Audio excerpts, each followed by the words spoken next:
السلام علیکم ناظرین، آپ دیکھ رہے ہیں ایڈین نیوز اور میں ہوں آپ کا میزبان قاری عمر وقاص۔ ایڈین نیوز کا پروگرام مجھے ہے حکم اذاں۔ آج اس پروگرام میں حسب روایت ہمارے ساتھ عالم بعمل فضیلت الشیخ حافظ یوسف لاہوری ہمارے ساتھ موجود ہیں۔ میں ان کو اپنے اسٹوڈیو میں خوش آمدید بھی کہتا ہوں، اور یقیناً آپ بحیثیت مسلمان بلکہ بحیثیت انسان ہم اس بات سے بخوبی واقف ہیں کہ ایک بابرکت رحمتوں، برکتوں اور بڑی فضیلتوں والا مہینہ، اس کے دن، اس کی گھڑیاں، اس کے لمحات بالکل قریب ہیں۔ تو آج ہم نے ضروری سمجھا کہ اس کے اوپر بات کی جائے، اور آج ان رحمتوں برکتوں کو سمیٹنے کے جو کہہ لیں ایک تکنیکی اور جو اس کی جدید دور کے اندر اس کی ضرورت ہے کہ اس کو کس طرح اس سے مستفید ہوا جا سکتا ہے، کیسے اس کے لیے اپنے آپ کو چوک و چوبند کیا جا سکتا ہے، اور کیسے اس کی تیاری کی جا سکتی ہے، اور ان ایام کی دین اسلام کے اندر، تاریخ کے اندر مسلمانوں کے لیے کتنی بڑی اہمیت ہے، ان ساری باتوں کو جاننے کے لیے آج ہمارے ساتھ جو معزز مہمان موجود ہیں ہم ان سے جاننے کی کوشش کریں گے۔ آپ بھی ہمارے ساتھ رہیے گا، بلکہ پروگرام کو آخر تک دیکھیے گا۔ اگر آپ کے مائنڈ میں، ذہن میں کسی بھی قسم کا کوئی سوال ہو تو وہ بھی ضرور اس پروگرام کے دیے ہوئے لنک کے اندر اپنے کمنٹس کے ساتھ ضرور کر سکتے ہیں۔ تو شیخ کیسے ہیں؟ ماشاءاللہ جی الحمدللہ، ٹھیک ہے، اللہ کی بڑی خاص الحمدللہ۔ میری دعا ہے کہ اللہ تعالیٰ ان حالات میں، ان ایام میں سب کو جو ہے نا وہ اپنے حفظ و امان میں رکھے۔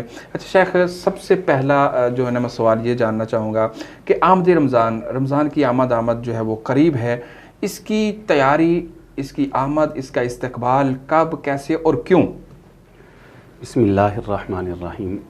سب سے پہلے تو میں شکر گزار ہوں ایڈین کا اور اپنے بڑے ہی محسن اور پیارے دوست، ساتھی اور بھائی حافظ عمر وقاص صاحب کا کہ انہوں نے مجھے بھی ایڈین کے ذریعے لوگوں تک اپنا مادر ضمیر پہنچانے کا موقع فراہم کیا۔ ماہ رمضان کی آمد ہے، اور میں یہ سمجھتا ہوں کہ دنیا کے اندر ہر وہ انسان کہ جس کو اللہ تعالیٰ نے شعور، فہم اور عقل سے نوازا ہے، وہ اپنی اس عقل، شعور اور فہم سے اس دنیا کی چھوٹی سے چھوٹی اور بڑی سے بڑی چیز کے مقصد سے بخوبی آگاہ ہے۔ دنیا کا کوئی بھی انسان روٹی کا لقمہ ناک کے نتھنے میں نہیں ڈالتا، پانی کا گھونٹ وہ ناک کے نتھنے میں نہیں ڈالتا۔ کیوں؟ وہ اچھی طرح سے جانتا ہے کہ روٹی کا لقمہ ناک کے نتھنے میں نہیں بلکہ منہ کے راستے پیٹ کی بھوک کو ختم کرنے کے لیے ہوتا ہے۔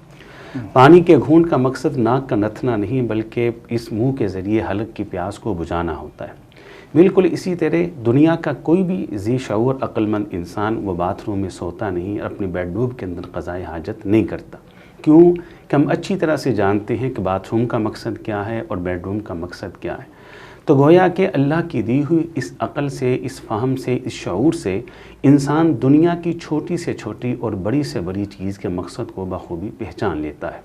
بالکل اسی طرح ماہ رمضان جو کہ ایک برکتوں والا، رحمتوں والا اور بہت ساری سعادتوں والا مہینہ ہے، اس کے بھی کوئی نہ کوئی مقصد ہے۔ جب تک ہم اس کے مقصد کو نہیں پہچانیں گے ہم اس کی سعادتوں کو حاصل نہیں کر سکتے اور سمیٹ نہیں سکتے۔ ہمارے ہاں سکم یہ ہے، ہمارے ہاں پریشانی یہ ہے کہ ماہ رمضان جس کی آمد کی تیاری مسلمانوں کو یوں کرنا چاہیے تھی کہ آنے سے پہلے ہم تیاری کرتے اپنے گناہوں کی معافی کی، ہم تیاری کرتے اللہ کی رضا کی، ہم تیاری کرتے سحری اور افطاری کی، ہم تیاری کرتی قیام اللیل کی، ہم تیاری کرتی قبر کی، ہم تیاری کرتی حشر کی، ہم تیاری کرتے جنت میں داخل ہونے کی، ہم تیاری کرتے اپنے آپ کو جہنم سے بچانے کی۔ لیکن المیہ یہ ہے کہ چاند ہم رمضان کا دیکھتے ہیں، تیاری ہم عید کی شروع کر دیتے ہیں۔ بڑی عجیب بات ہے کہ رمضان کے چاند کو دیکھا اور تیاری ہماری عید کی شروع ہو جاتی ہے کہ عید پہ لباس کون سا پہننا ہے، جوتا کون سا پہننا ہے۔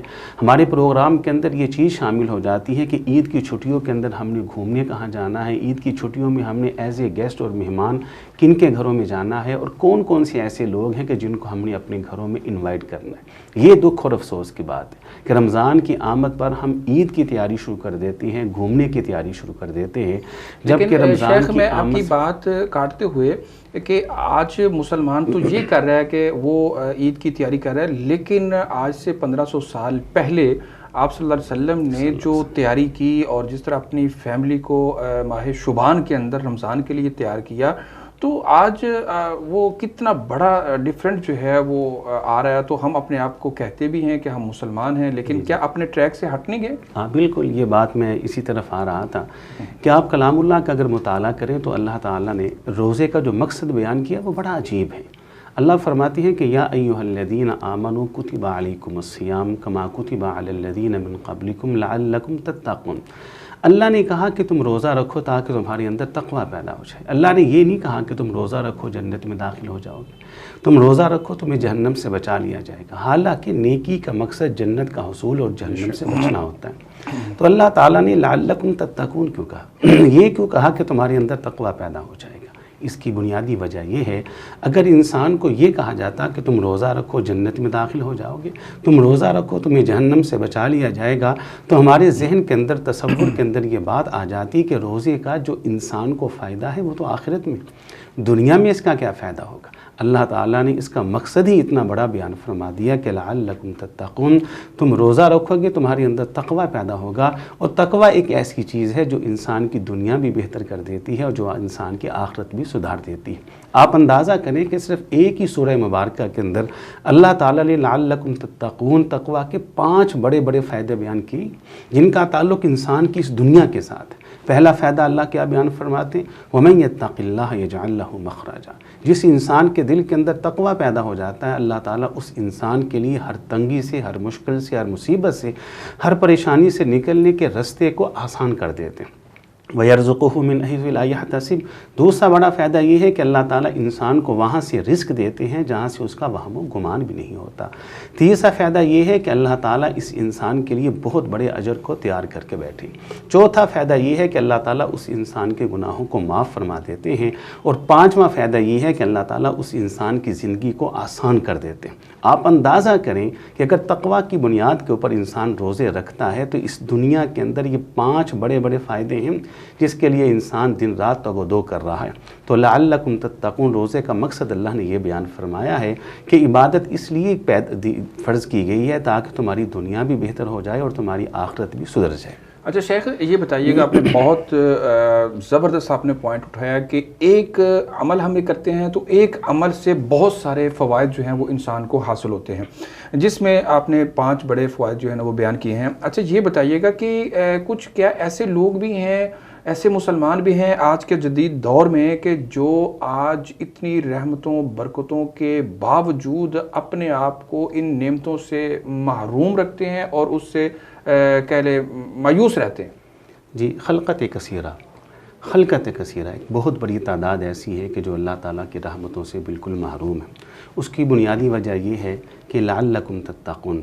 ہم نے اگر روزہ بھی رکھا ہے تو اس بنیاد کے اوپر نہیں رکھا کہ جو بنیاد تقوی کی بنیاد ہے. ہم نے اگر نیکی بھی کی ہے تو اس کے اندر لعلکم تتقون وہ نہیں ہے. آپ دیکھیں کہ ہماری بہت ساری بڑی تعداد مسلمانوں کی آپ کو وہ ملے گی کہ جو عبادت سے دور ہے، جو مسجد سے دور ہے، جو نیکی سے دور ہے. آپ دیکھیں کہ ماہ رمضان کی جب بات ہوئی تو نبی علیہ الصلاۃ والسلام نے ایک لفظ روزے کے بارے میں استعمال فرمایا ہے. وہ کیا ہے کہ شہر صبر. یہ جو رمضان کا روزہ ہے حقیقت کے اندر یہ انسان کو صبر کا درس دیتا ہے. صبر کا ایک وسیع معنی ہے، جس کا پہلا معنی یہ ہے کہ صبر سے مراد یہ ہے کہ رمضان کا روزہ انسان کو پوری زندگی کی مشکلات، پریشانیوں، دکھوں اور غموں کے اندر ان کے مقابلے کے لیے تیار کرنے کا مہینہ ہے. دوسرا معنی یہ ہے کہ انسان دیکھے روزہ رکھا ہے، انسان کے سامنے حلال چیزیں موجود ہیں وہ نہیں کھا رہا. آپ کو گناہوں سے بچنے کا ایک صبر دے گا. گناہ بھی ایک انسان کے امتحان کے لیے آتا ہے، تو اللہ تعالیٰ ماہ رمضان کے ذریعے انسان کے اندر گناہوں سے بچنے کا مادہ پیدا کر دیتے ہیں. گناہ وہ کہ جس کا انسان کے پاس موقع موجود ہے. میں یہاں ایک بات کر دوں کہ صبر کے بہت سارے موقع ہوتے ہیں، لیکن صبر کا سب سے بہترین موقع یہ ہے کہ انسان کے پاس گناہ کا موقع ہو، انسان کے پاس طاقت ہو، انسان کے پاس قدرت ہو. اس وقت وہ طاقت، قوت اور قدرت کے باوجود گناہ سے اپنے آپ کو بچائے، اللہ کا ڈر دل کے اندر پیدا کرتے ہوئے. یہ ایک ایسا موقع ہے کہ حدیث میں الفاظ ہے کہ ایسا نوجوان کہ جس کے پاس گناہ کا موقع بھی تھا، تنہائی بھی تھی، لیکن اس نے اپنے دل میں اللہ کے ڈر کو پیدا کیا اور گناہ کے قریب نہیں بھٹکا، اللہ تعالیٰ اس نوجوان کو عرش کا سایہ عطا فرمائیں گے. یہ جو صبر کا موقع ہے کہ گناہ کا موقع ہونے کے باوجود انسان گناہ نہیں کرتا، یہ ماہ رمضان کا روزہ ایسا ہے جو انسان کو درس اور سبق دیتا ہے۔ یہ آپ نے بالکل یقیناً اس حدیث کے وہ روایت کو بھی آپ نے وہ کہہ لے بیان کر دیا ہے کہ جو وہ کہہ لے کفل کی مغفرت کا جو ایک اللہ تعالیٰ نے اس کے لیے بہانہ بنایا کہ اس نے اگر تنہائی کے اندر اللہ کے خوف سے اپنی کے مجبوری کے اندر اپنی کزن یا کسی کو بھی اس گناہ سے بچایا تھا یا چھوڑ دیا تھا اور پیسے یا مال و متاع بھی دے دیا تھا، لیکن اللہ تعالیٰ نے آسمانوں سے اس کی مغفرت کا اعلان کر دیا اور اس کے دروازے پہ لکھ دیا قد غفر اللہ الکفل کہ میں نے اس کے گناہوں کو معاف کر دیا۔ تقویٰ یقیناً بہت بڑی بات ہے، لیکن شیخ یہ میں جاننا چاہتا ہوں کہ رمضان المبارک جو آج جدید دور کے اندر جدید مشکلات، جدید مسائل اور جدید تقاضے ہیں، اس کے اندر آج ہمیں رمضان المبارک کیسے گزارنا چاہیے؟ ہماری سحری، افطاری، ہمارا روزہ ذرا شارٹ اور مخصوص انداز میں ذرا ہمارے ناظرین کو بتائیے گا کہ ہم اپنے رمضان کو کیسے گزاریں؟ جی، ماہ رمضان جو ہے اصل میں وہ انسان کے اندر کی تبدیلی کا نام ہے، لیکن افسوس کی بات یہ ہے کہ اگر ہم اپنی گرد و نواح دیکھتے ہیں اور اپنی ذات کے اندر دیکھتے ہیں تو ہم یہ دیکھتے ہیں کہ کوئی سحری، کوئی افطاری ہمیں آج تک بدل نہیں سکی، کوئی روزہ ہم کو بدل نہیں سکا، کوئی وعظ اور کوئی نصیحت ہم کو تبدیل نہیں کر سکی۔ جو انسان 25 سال پہلے بے نمازی تھا وہ آج بھی بے نمازی، جو انسان 30 سال پہلے کاروبار کے اندر جھوٹ بولتا تھا وہ آج بھی جھوٹ بول رہا ہے، جو انسان 40 سال پہلے وہ تمباکو نوشی اور سگریٹ اور نشے کے اندر مبتلا تھا وہ آج بھی اسی کے اندر مبتلا ہے، جس کا صاف مطلب یہ ہے کہ کوئی سحری ہم کو نہیں بدل سکی، کوئی افطاری ہم کو نہیں بدل سکی، کوئی قرآن کی تلاوت ہم کو تبدیل نہیں کر سکی، کوئی اعتکاف، کوئی بھوک، کوئی پیاس ہم کو بالکل تبدیل نہیں کر سکا۔ روزہ اصل میں انسان کے اندر کی صفائی اور تبدیلی کا نام ہے۔ پھر آپ دیکھیں کہ رسول اکرم ارشاد فرماتے ہیں کہ الصوم جنہ، روزہ جو ہے یہ ڈھال ہے۔ ڈھال کا مطلب کیا ہے؟ اس کا بھی معنی بڑا وسیع ہے۔ پہلا اس کا مطلب یہ ہے کہ روزہ انسان کو گناہوں سے بچاتا ہے، دوسرا مطلب یہ ہے کہ روزہ انسان کو دنیا کے اندر ہر قسم کی مشکلات اور پریشانیوں سے بھی بچاتا ہے، تیسرا مفہوم یہ ہے کہ یہ روزہ انسان کو جہنم سے بھی بچانے کے لیے ایک ڈھال ہے، چوتھا مفہوم اس کا یہ ہے کہ روزہ جو ہے یہ ڈھال ہے، انسان کو بیماریوں سے بھی محفوظ رکھتا ہے۔ بلکہ ماہرین طب تو یہاں تک لکھتے ہیں کہ یہ رمضان کا مہینہ انسان کا جو پیٹ اور معدہ ہے وہ تو سارا سال دعا کرتا رہتا ہے کب رمضان کا مہینہ آئے اور مجھے کچھ ریسٹ ملے، مجھے کچھ آرام ملے اور میں اپنے آپ کو کچھ ریسٹ دے کر اپنے جسم کو بیماریوں سے محفوظ رکھوں۔ روزہ جو ہے وہ ڈھال تھا، لیکن ہم نے اس ڈھال کو اس طرح استعمال نہیں کیا جس طرح ہم کو استعمال کرنا چاہیے تھا۔ تو یہ جو رمضان آ رہا ہے، اس رمضان کی آمد سے پہلے تمام مسلمانوں کو جو میری بات سمجھ رہے ہیں اپنے آپ کو مستعد کریں کہ انشاءاللہ یہ رمضان ایک تبدیلی کا رمضان ہوگا، یہ انقلاب کا رمضان ہوگا۔ میں جو 25 سال 30 سال پہلے روزے رکھ رہا ہوں 25 سال سے، میں ویسے کا ویسا ہوں اسی سیشن پہ کھڑا ہوں جہاں میں آج سے 25 سال 30 سال 40 سال پہلے تھا۔ اس سال میں اپنے اندر تبدیلی کروں گا۔ تبدیلی کیا آئے گی؟ اس سال میں انشاءاللہ قرآن کی تلاوت شروع کروں گا، اس عزم کے ساتھ کہ آخری سانس تک میں قرآن کی تلاوت کرتا رہوں گا۔ اس سال میں ماہ رمضان کے اندر قیام اللیل کروں گا اس نیت کے ساتھ کہ میں اپنی زندگی کی آخری سانس آخری رات تک رات کا قیام کرتا رہوں گا۔ اس سال میں اللہ کا ذکر کروں گا اس نیت اور ارادے کے ساتھ کہ آخری ہچکی تک میری زبان اللہ کے ذکر میں تر رہے گی۔ یعنی جس عمل کو شروع کروں گا میں اس کو تسلسل کے ساتھ جو ہے نا وہ آگے لے کے چلوں گا۔ یہ ہے ماہ رمضان کی اصل تیاری، اور اس بنیاد کے اوپر، اور جو انسان اس بنیاد پہ عبادت کرتا ہے، جائیے میں آپ کو یہ بات پورے دعوے سے کرتا ہوں کہ آپ لعلکم تتقون کی بنیاد پر روزہ رکھیں۔ اس بنیاد کے اوپر آپ سجدہ کریں گے تو آپ کی کیفیت یہ ہوگی کہ یا اللہ میں ساری عمر سجدے میں رہوں، اسی حالت میں مجھے موت آ جائے۔ آپ لعلکم تتقون کی بنیاد پر رکوع کریں تو آپ کا دل چاہے گا کہ ساری عمر میں رکوع کی حالت میں رہوں اور اسی حالت میں مجھ کو موت آ جائے۔ آپ قرآن کی تلاوت لعلکم تتقون کی بنیاد پر کریں تو آپ کا من چاہے گا کہ میں پڑھتے پڑھتے ہی دنیا سے رخصت ہو جاؤں۔ اپنے اندر یہ چیزیں پیدا کریں، یہ ہے ماہ رمضان کی اصل تیاری، اور اپنے آپ کو اس کے لیے تیار کریں۔ اچھا شیخ، وقت کی مناسبت سے آخری سوال آج کے پروگرام کے حوالے سے جو ہے نا وہ جاننا چاہوں گا۔ آپ کی باتیں، آپ کے الفاظ انتہائی قیمتی ہیں ہمارے لیے، ہمارے ناظرین کے لیے ایک بہت بڑا اثاثہ ہے جو اس سے مستفید ہوتے ہیں لوگ۔ میں یہ جاننا چاہوں گا کہ رمضان المبارک میں احادیث کے الفاظ یہ ہیں کہ جب رمضان المبارک شروع ہوتا ہے شیطان کو قید کر دیا جاتا ہے، جنت کے دروازے کھول دیے جاتے ہیں، وغلقت ابواب جہنم، وہ جہنم کے دروازے بند کر دیے جاتے ہیں، شیطان جکڑ دیا گیا، لیکن گناہ، چوری، ڈکیٹی، دھوکہ، فریب، فلاں واٹ ایور جتنے بھی ہیں وہ رمضان المبارک میں بھی ویسے چلتے ہیں، اس کی وجہ کیا ہے؟ جی، سوال آپ نے ماشاءاللہ بڑا اہم کیا ہے کہ شیاطین کو جکڑ دیا جاتا ہے اور جنت کے دروازوں کو کھول دیا جاتا ہے اور جہنم کے دروازوں کو بند کر دیا جاتا ہے، اس کے باوجود انسان جو ہے وہ گناہ کرتے ہیں۔ تو عمر وقاص میں بات یہ ہے کہ ایک تو ابلیس اور شیطان ہے جو انسان کا بہت بڑا ازلی دشمن ہے، اس کے علاوہ ایک دشمن ہے جو انسان کے اندر بستا ہے اور جو انسان کا نفس امارہ ہے، جس کا ذکر قرآن مجید کے اندر موجود ہے۔ یہ نفس امارہ جو ہے اس کا کام یہ ہے کہ انسان کو گناہوں کے اوپر ابھارتے رہنا۔ ہماری حالت اور کیفیت یہ ہوتی ہے کہ ہم سارا سال گناہ کرتے رہتے ہیں اور گناہ کرنے کی وجہ سے ہماری حالت اس بیمار کی طرح ہو جاتی ہے کہ جس کو بخار کا مرض لگا ہو، آپ اس کو پانی دیں تو وہ کہتا ہے کڑوا ہے، آپ اسے دودھ پلائیں تو کہے گا کڑوا ہے، آپ اسے سیب کاٹ کے دیں تو وہ کہتا ہے کڑوا ہے۔ سیب کڑوا نہیں ہے، دودھ کڑوا نہیں ہے، پانی کڑوا نہیں ہے، مٹھائی کڑوی نہیں ہے، بلکہ حقیقت میں بیماریوں نے اس کے منہ کے ذائقے کو کڑوا کر دیا ہے۔ بالکل یہی وجہ رمضان کے اندر ہماری بھی ہوتی ہے کہ سارا سال گناہ کر کر کے ہمارا جو نفس ہے وہ مطمئنہ نہیں رہا، بلکہ نفس ہمارا جو ہے وہ بیمار ہو چکا ہوتا ہے۔ ماہ رمضان ان کو میٹھا نہیں لگتا، ماہ رمضان کی راتوں کی عبادت ان کو میٹھی نہیں لگتی، قرآن کی تلاوت ان کو میٹھی نہیں لگتی۔ ہم کو چاہیے کہ اپنے نفس کو، اپنی خواہشات کو پورا سال اس کا جنازہ نکالیں۔ میں نے اسٹارٹ میں عرض کیا کہ رمضان مبارک حقیقت کے اندر پورے سال کی ایک پریکٹیکل ہے، تیاری کے لیے ایکسرسائز پورا سال ہم نے کیسے گزارنا ہے۔ اصل بنیادی وجہ یہی ہے کہ ماہ رمضان کے اندر بھی بہت سارے لوگ وہ گناہ ہی کرتے ہیں، نیکی کی طرف نہیں آتے۔ جزاکم اللہ خیر۔ جی ناظرین، ہمارے ساتھ موجود تھے فضیلت الشیخ حافظ یوسف لاہوری، اور انہوں نے بہت ہی اہم باتیں آپ سے جو ہیں وہ شیئر کی ہیں۔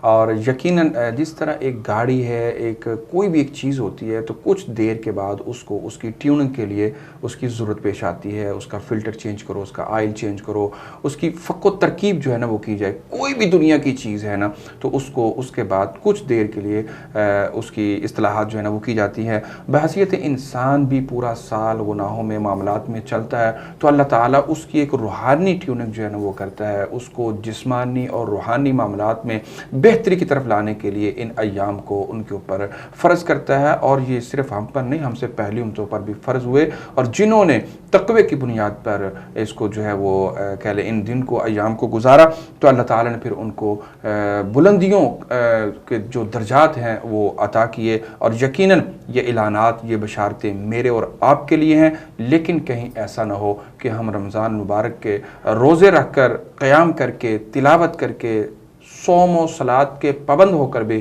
اس سے محروم رہیں۔ وہ کون لوگ ہوں گے، کیسے ہوں گے، دوسرے پروگرام کے اندر انشاءاللہ ہم آپ سے ان لوگوں کے جو معاملات ہیں، ان کے جو اعمال ہیں، ان کے جو مسائل ہیں، وہ انشاءاللہ ڈسکس کریں گے۔ اس وقت تک کے لیے مجھے اور اپنے معزز مہمان کو دیجیے اجازت۔